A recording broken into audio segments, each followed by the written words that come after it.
What's up, everyone, and welcome back to another episode of Daily Confused, number 9 to be exact. And welcome back into the mass confusion. Your boy just got back from a trip to Seattle. Quick little weekend trip to go visit my friend Max. And I gotta tell you, I might have to go to the emergency room to check my mercury levels because I might be poisoned. In preparation for this trip, I didn't take my fish oil pills for like 2 weeks. And I probably ate fish in almost every meal from Friday until Monday. Had a bunch of clam chowder. It actually wasn't as good as the clam chowder you would get in the Central Coast, like in Pismo, hot take. But it was still pretty good. Did a couple restaurant reviews. I filmed it on my GoPro. Still having a little bit of trouble uploading those videos, along with that Travis Scott review, so keep an eye out for that. We're just having a little bit of technical difficulties, unfortunately, but we got to hammer that out.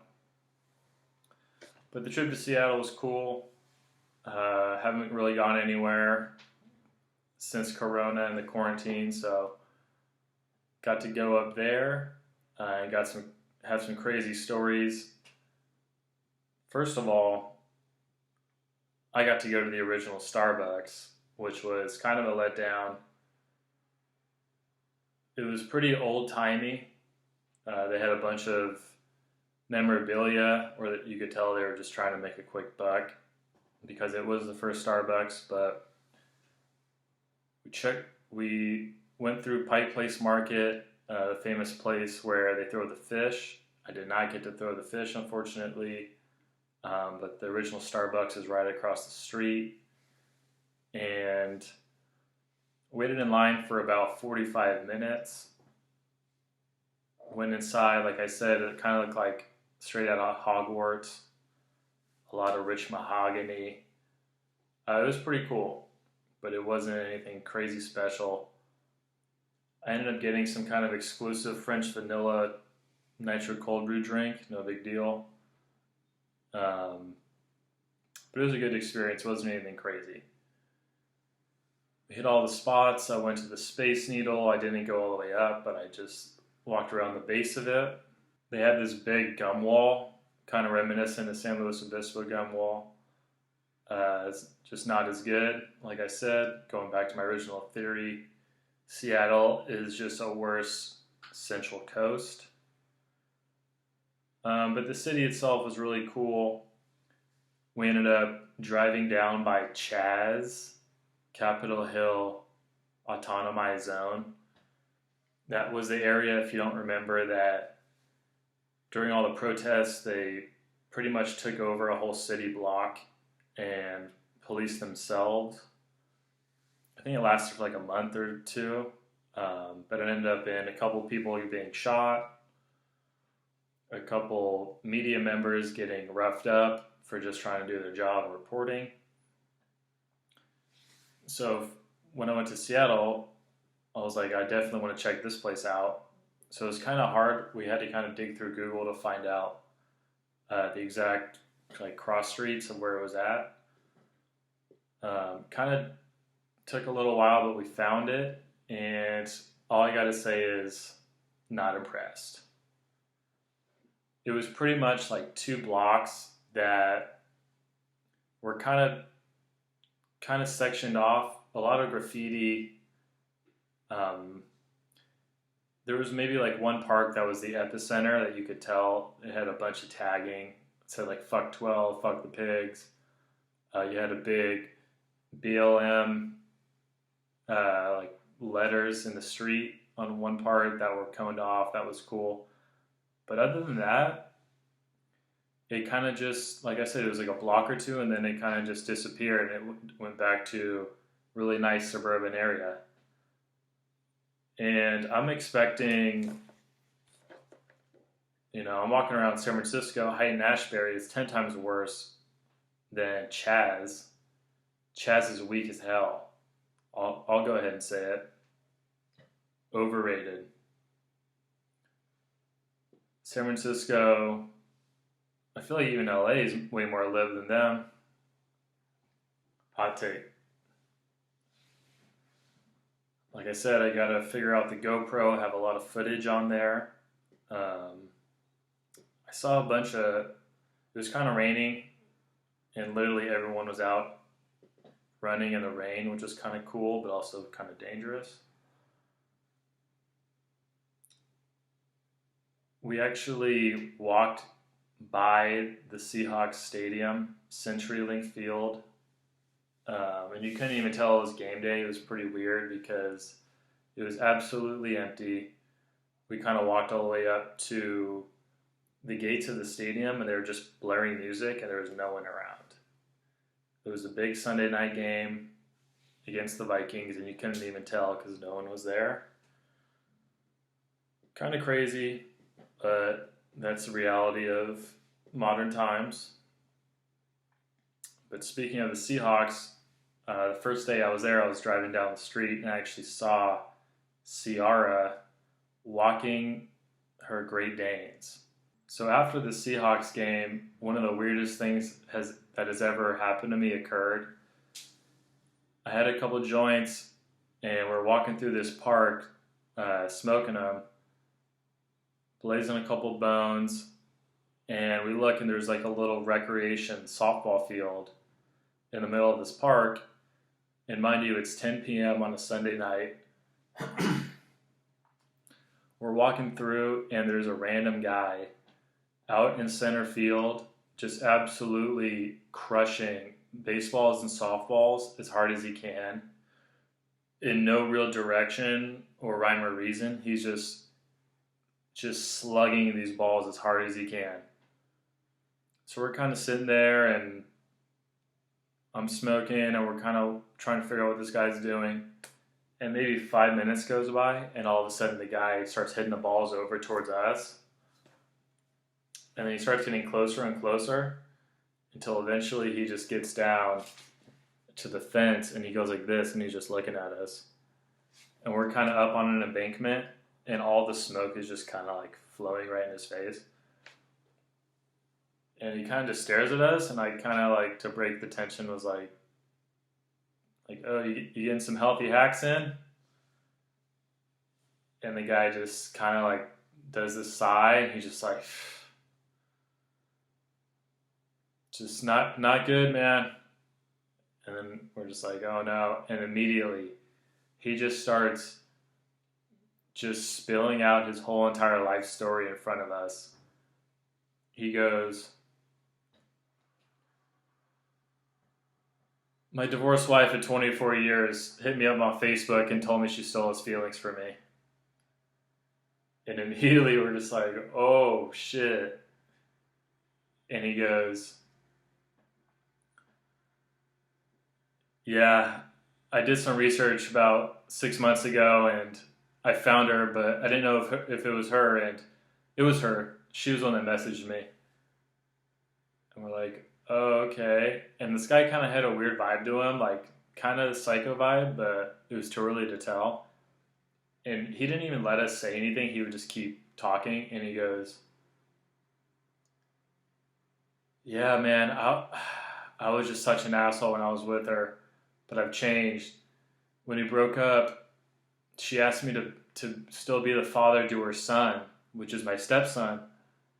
And I said, hell no. I don't want to fucking do that. And we're just like, oh shit, that's fucked up. And he's like, yeah, I've changed. And then he goes, I still have feelings for her. And like, I haven't stopped thinking about her since she first left me. She left me for a guy on my rec softball team 24 years ago. And as he said that, I look around and there's just a bunch of softballs and like maybe a handful of baseballs that he's been hitting around this center field, which is like extremely weird. And he goes,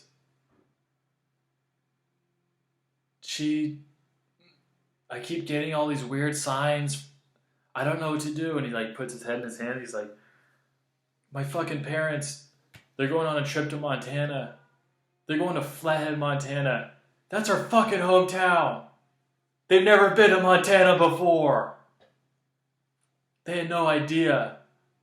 And we're just like, oh shit. And I was like, that's a sign, dude. That's a sign. He's like, I just don't know what to think. And you could tell he was obviously hurting. So I was like, oh, dude, like, you probably need this more than we do. Like, do you want to hit this? And he's like, yeah. So I like walked down this hill and like, we're like right in the middle of COVID and all this shit. So I'm like, this is probably not a good idea. So I was just like, here, like, I kind of skated to him. I was like, just have it, just kill it. So he's sitting there like about to cry, kind of just hitting this J with his bat in his hand, batting gloves on. And he goes, she never even liked animals. I got her a dog for her birthday. She had the dog for 15 years. When that dog died, she cremated it. She still sleeps with that dog's ashes on her bedstand every night. She loved that dog. And at this point, I'm looking around like, this is not real. There's no way this is fucking real. And then he kind of like puts his head down like he's going to cry again. And then he takes a deep sigh. And this is the best part. And he looks up and he goes, did the Hawks at least win? And we're like, yeah, dude, Russell Wilson came in the last minute drive, like square on the last play. He's just like, oh, thank God. And then he said something kind of weird. He was like, yeah, her parents are dead. They died 6 months apart. I was looking through their funeral pictures on Facebook and I saw a picture of her and I thought it was her and I did some research, but it's just her oldest daughter. We're like, okay, this is getting kind of weird. This guy, he's alone. It's 10 p.m. on a Sunday. He's in the middle of a rec softball diamond, absolutely raking softballs as hard as he can. And then at the end, he goes, you guys ever been to Lucky Sevens? And immediately we're like, that's got to be a strip club or something. So we're like, no. And he goes, oh, it's a sports bar I work at. I'm a bartender. And we're just like, oh, okay. This guy's like a 45-year-old, like kind of balding. And then he's like, they got free UFC fights on Saturdays. Like trying to get us to come hang out with them. We're just like, what the fuck? So we're like, okay. And like, all right, we gotta go. So we're like walking away. And at this point, like, I want his name just for the story. So I'm like, hey dude, what's your name? And he goes, it's Jamie. And then he goes, what's your name? And I had like a brain fart and I wanted to say Davin, but I also wanted to say Maverick. So I said, Mavin. And then he's like, Matthew? And I was like, yeah. And I just turned around and walked away. So,